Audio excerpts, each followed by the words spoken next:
There are a variety of reasons why anyone first starts out in martial arts or any combat sport like boxing, Muay Thai or Brazilian Jiu-Jitsu.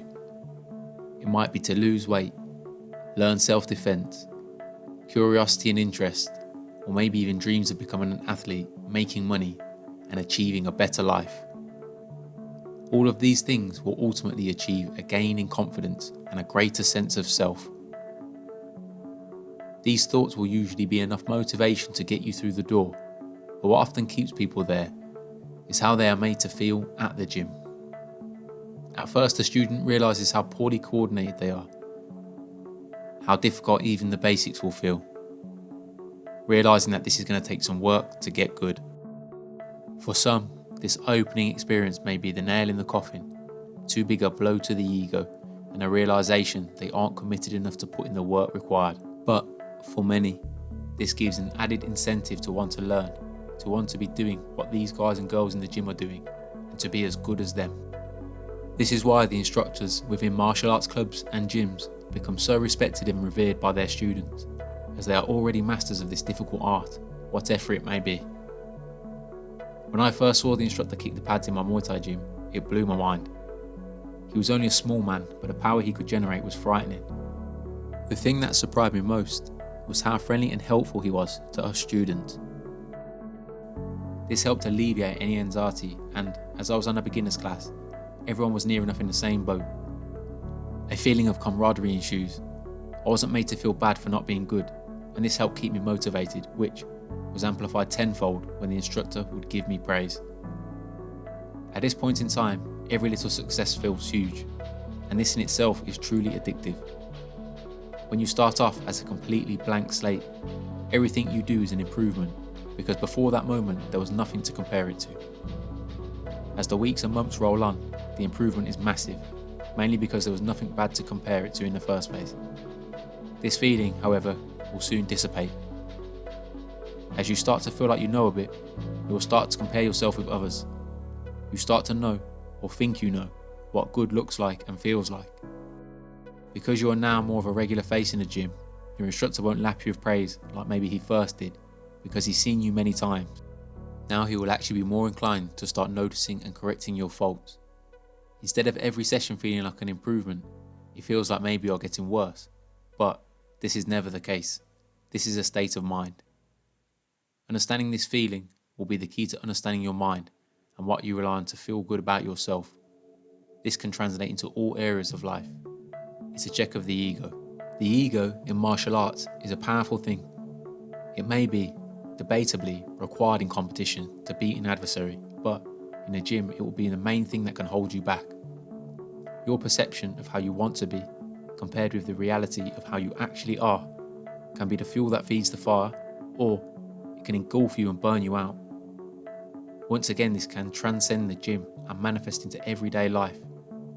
Comparing yourself to others, especially in modern times with the dawn of social media, has become a thing of the norm. Constant bombardment of highlights of other people's lives, what they are achieving, how they live, what they are up to. But generally, only the best bits. When you are envious of a work colleague having a bigger house than yourself, earning slightly more money, or even something small like your friend got a new girlfriend or boyfriend, but you are still single. This can make you feel like other people are moving forward, leaving you behind. But the reality is, this isn't the case. You are on your own journey. These thoughts and feelings stem from the same place, in my opinion, as the voice that kicks in the gym when you're disappointed in your performance in a sparring session. Let's say a guy tapped you out in BJJ, or kept sweeping you in the Muay Thai class.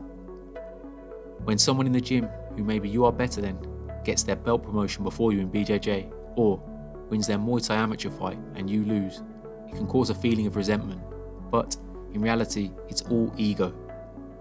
This is not me saying you should be acceptant of a gym bully or let people walk all over you in life. Or that you shouldn't try to be the best version of yourself that you can be. But in reality, many situations are not controlled by you. Sometimes someone in the gym is just better. Maybe because they train more. Maybe because they are younger or bigger and stronger. Maybe they can train more because they don't have a child, a mortgage to pay, or a student with plenty of time for recreation and pursuit of hobbies. Does that then make you think, I wish I started younger, But why? Why would starting younger have been better? Unless you're planning in this alternate life of yours on becoming a world champion, in this imaginary universe where you are now a professional athlete, then it really is irrelevant. So, if this is irrelevant, if you were never living that life, then why do we think this in a moment of defeat or a moment of envious longing, looking and comparing your life to another's and wondering what could have been or what should have been? This mindset will be a bad seed in all areas of your life. What martial arts can teach you, if you choose to let it, is to let go. There is always someone bigger, stronger, more skilled, has more training hours under their belt than you. Does that make their experience any better than yours? Does that make your experience any less significant? No, because it is all a very individual experience. But what you will find is everyone will feel and share similar experiences and feelings along their own journey, which is what creates that brother and sisterhood within a gym. The gym is built on people having shared experiences. What will ruin this is ego. But that doesn't just stay in the gym when you leave. This ego can not just be outward, but go inward in you being hard on yourself, demanding perfection, which is affecting your mental state negatively. If you question your ability as you can't perform a technique the way you want, or feel like your progress has stalled, this is the same thing. It's ego, holding on to an ideology of how you think you should be. This can cause burnout, stress, mental fatigue, a feeling of hopelessness, and even cause people to give up and quit. It takes away enjoyment from the thing you fell in love with. This is when you need to take a step back and look in. Why did you start to begin with? As Shakespeare would say, expectation is the root of all heartache, and this is no different. Because when you begin, there is no expectation, everything is novel and fun. But now you have an expectation of where you should be, and if you perceive yourself not to be there, you forget to look at where you started and how far you've already come. Once again, this comes back to ego. In modern society, the truth is our ego never really has an opportunity to get checked. Many people can skate through life with this feeling of why not me? Life isn't fair. Or, in the opposite, have an air of superiority, believing because they own the Porsche, a 5-bedroom house in a certain postcode, earn more money or have been better educated, then they are better. This is the beauty of martial arts in the gym. All are equal on the mat. It's about skill, mat time, size and strength, but if you search hard enough, there will always be someone bigger, stronger, better, or more skilled. So, stay humble, my friend. Martial arts taught me all about letting go, introspection, and really taught me how to share and enjoy this life experience. How to accept failure, laugh at it even, and not let that moment define me.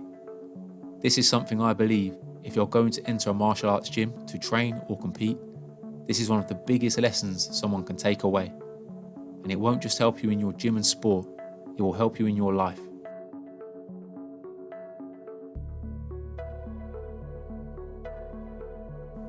There is nothing wrong with wanting to be successful. You always have to be aware of the cost. It's important to ask yourself, why? Why do you want this? Is it coming from a place of positivity to better yourself and so you can better help other people? Or is it fueled by resentments, bitterness, or selfish narcissism?